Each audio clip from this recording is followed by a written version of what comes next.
And welcome live from Studio 7 at the CNN Centre. I'm Lynda Kinkade. Good to have you with us. Coming up on CNN today, nasty comments and absurd offers. A diplomatic row over Donald Trump's offer to buy Greenland gets ugly. Russia wants to rejoin the prestigious G7, and the idea is gaining momentum with some world leaders. Plus Brexit and that backstop. Angela Merkel says the ball is in Britain's court to find an alternative.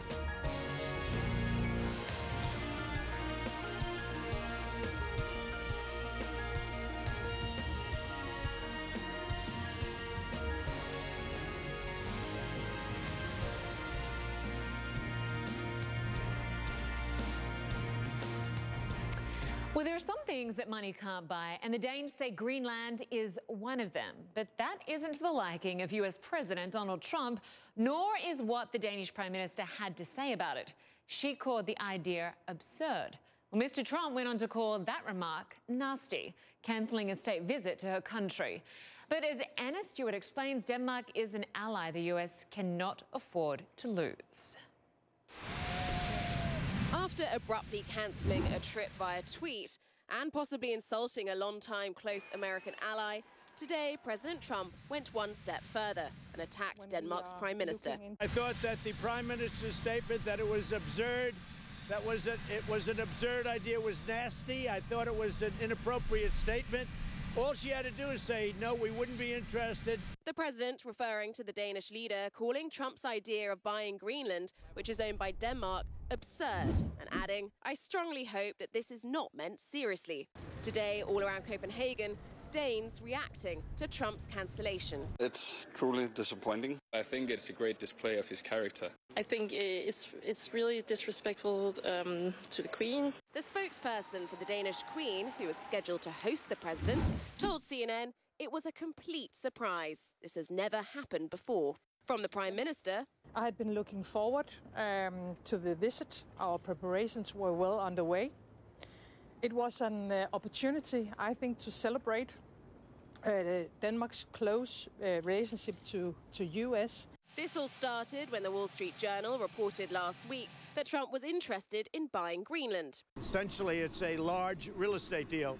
A lot of things could be done. But the Danish Prime Minister quickly responded, telling a Danish newspaper, Greenland is not for sale. The continued fallout has left one of the United States' most reliable alliances in jeopardy, according to the former US ambassador to Denmark. This is just not the way you treat an ally.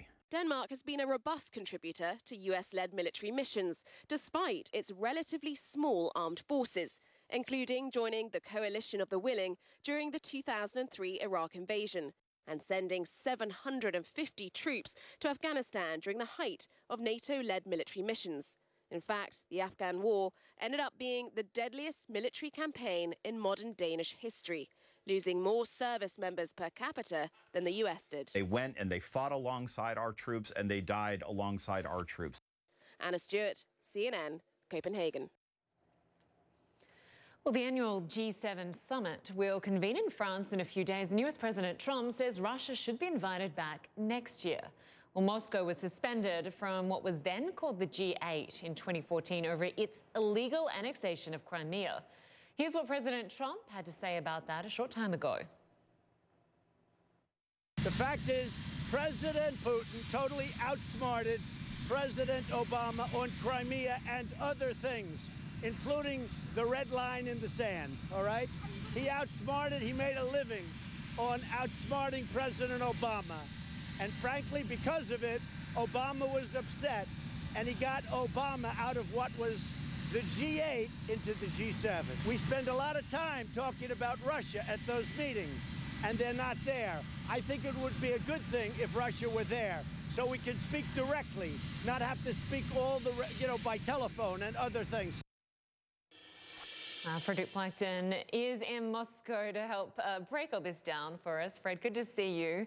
Yep. So we just heard there from President Trump blaming his predecessor for the reason Russia was kicked out of what was the G8. But there are a lot of European leaders weighing in on whether Russia should rejoin by 2020. What are you hearing?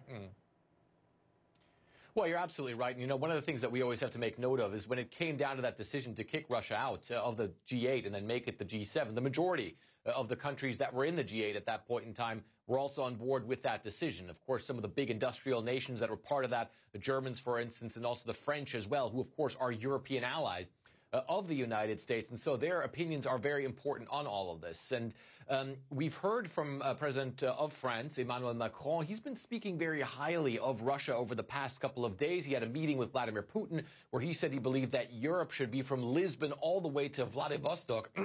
So certainly also making some advances there. And we also know, Linda, that this whole initiative to start talking about bringing Russia back into the G8 is actually one that President Trump and Emmanuel Macron talked about. Of course, Emmanuel Macron is going to be the host of the next G7 summit, and that is one of the things that they want to talk about. But that is where the similarities end. What you heard there from President Trump, we've been hearing from President Trump, is him saying that if such an initiative is made, he would support it essentially unconditionally, or at least we haven't heard any conditions yet. Whereas Emmanuel Macron, he came out earlier today and he said, look, he wants to see some progress, for instance, in the Ukraine question, the Ukraine crisis, before Russia would be able to come back to the G7 and then make it the G8. Of course, the reason they were kicked out is because they invaded and then annexed Crimea. Angela Merkel also speaking earlier today, she also said that there was some progress that has been made that might make it possible for Russia to rejoin this group, but she says they're not there yet, Linda.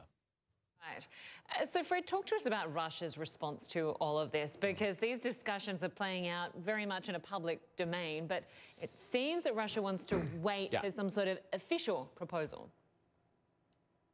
Do you know what I think? I think you really hit the nail on the head there, if you will. They really are playing out here in the public domain, and I would characterize them as being quite well staged managed here in the public domain. On the one hand, you have official Russia. You have Russian officials, like, for instance, the foreign minister, Sergei Lavrov. You have some other Russian officials as well, who are coming out and saying, look, they really haven't heard anything official yet. They've only heard from President Trump. They want to see some sort of official offer. They're making it appear as though the G7 would have to come to Russia and offer them to come back in. There are some Russian officials also who are saying, look, they want to see sanctions relief before they would even think about rejoining a group like the G7 and then making it into the G8. So the Russians sort of really saying they want to wait and see what happens. Totally different story, though, on Russian state TV. We're already seeing them sort of taking kind of a victory lap there. There was one of the main talk shows here in Russia where they'd already had graphics ready where the G7 turns into the G8 and the G8 is in the colors of the Russian flag. So they're almost making it seem as though it's President Trump who is courting Vladimir Putin to get back into that group. Certainly, as far as public relations is concerned, it would be a big win for Russia and for Vladimir Putin to get Russia back into the G8. But certainly for them, the bigger concern than getting back into that group would indeed be getting some of these sanctions lifted, because, of course, they are hurting the economy a great deal. But nevertheless, if you look on Russian television, then you will see them say this is something that they certainly aren't unhappy about hearing, Linda. Fascinating. Really good to get the perspective from Russia. Fred Pleitgen in Moscow, thanks so much. Well, Mr. Trump's push for Russia to regain its membership in the G7 is just one example of the unorthodox way he deals with both American adversaries and allies. Another would be his bizarre relationship with North Korean dictator Kim Jong-un. They, of course, passed letters back and forth that Mr. Trump has described as beautiful. And he says they even, quote, fell in love. Well, his policy on China is another head-scratcher. President Trump lavishes praise on his counterpart, Xi Jinping, while turning the screws with tariffs and intensifying the trade war. He's also been picking fights with staunch allies, Denmark being the latest, and taking swipes at South Korea and Japan, complaining about the costs of keeping US troops in their countries. Well, meanwhile, a new CNN poll shows more than half of Americans disapprove of the way Mr. Trump handles foreign affairs. Well, for more on all of this, let's turn to Stephen Collinson, who joins us from Washington. Good to have you with us, Stephen.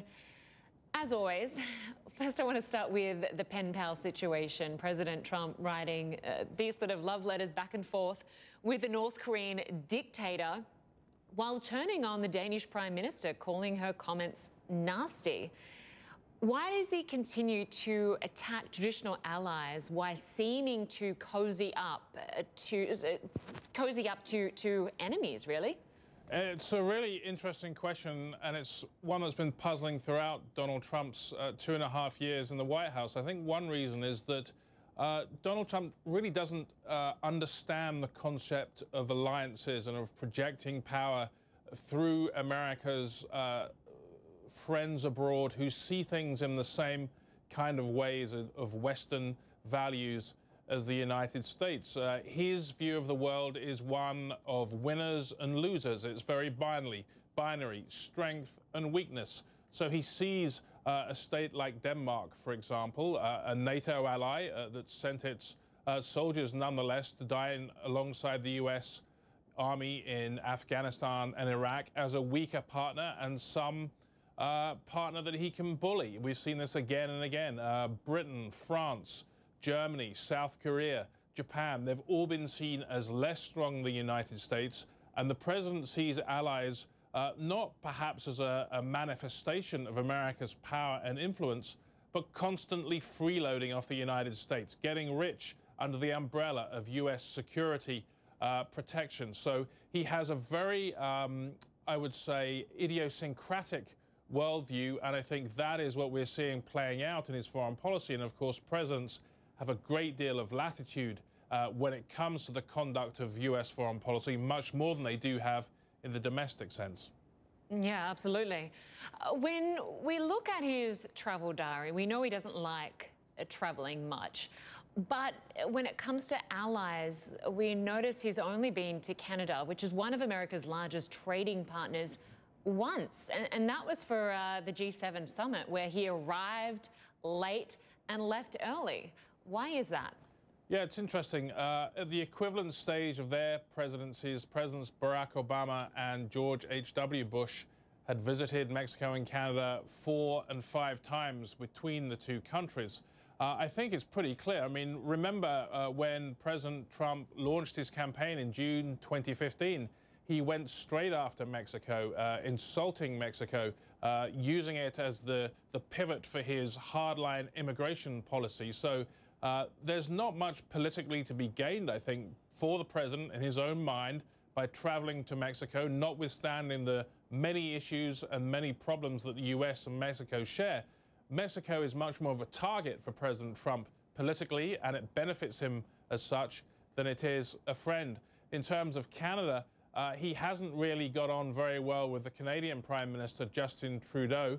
You mentioned the G7 summit last year, which Trump blew up in a feud with allies. He was particularly irked that Trudeau, as he saw it, criticized him and his behavior at the summit. So there's no love lost between them. And Canada, of course, is seen by President Trump as a competitor. He described NAFTA, the North American Free Trade Agreement, as the worst deal ever, and he renegotiated that. That's not been ratified in Congress yet. But there's this sense that everyone is a competitor, and the idea of this pan-North American friendship that has prevailed throughout many modern administrations is just something that doesn't really crop up in President Trump's worldview.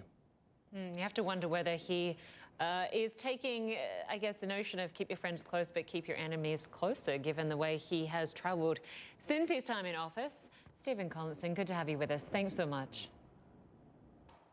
Well, the British Prime Minister was in Germany on Wednesday to discuss Brexit, and a Downing Street source says he was happy with the tone. Boris Johnson has said the current agreement on the Northern Ireland border is unacceptable. And now Chancellor Angela Merkel has challenged him to come up with an alternative. And she has given him a deadline. Nina Dos Santos has more.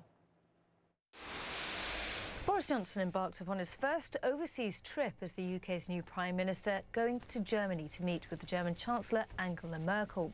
Well, this came just 3 days after he urged the whole of the EU to reopen the withdrawal agreement and take out the unpopular arrangement over the Irish border, the so-called backstop. That was in a letter that he penned to Donald Tusk, the head of the European Council that convenes the summits at which all of the countries have to agree for anything actually to be said and done.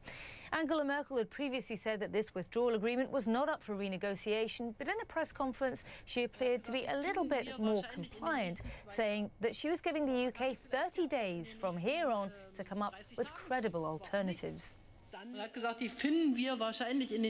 We always said we probably will find a solution in the coming 2 years, but possibly you may find a solution in 30 days. Why not? And then we would be a step forward, and we need to make every effort that we will find something like this. However, this requires clarity in terms of the future relationship of Britain and the EU, and I believe now clarity is much stronger. A blistering timetable there of 30 days, if I understood you correctly. I'm more than happy with that. Well, Germany has a lot to lose if the UK crashes out of its relationship with its biggest trading partner by October the 31st, not least because 1 in 7 German vehicles go to the United Kingdom. That's about 770,000 vehicles every single year, making the UK Germany's largest export market as a country.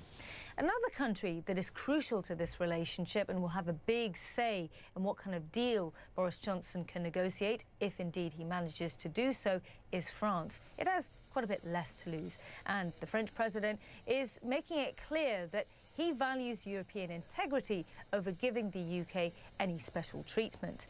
Emmanuel Macron reiterated that from France's point of view, the withdrawal agreement was not up for renegotiation, and the Élysée Palace went further, saying that a no-deal Brexit was now France's base case scenario. Nina Dos Santos, CNN in London. Well, still ahead on CNN today, the gun control debate in America as the US president waffles on the issue of background checks. Ahead, we're going to talk about that with the father of a gun violence victim. Plus, the Trump administration proposes new rules for detaining migrant families. Find out why opponents are outraged and legal action is likely.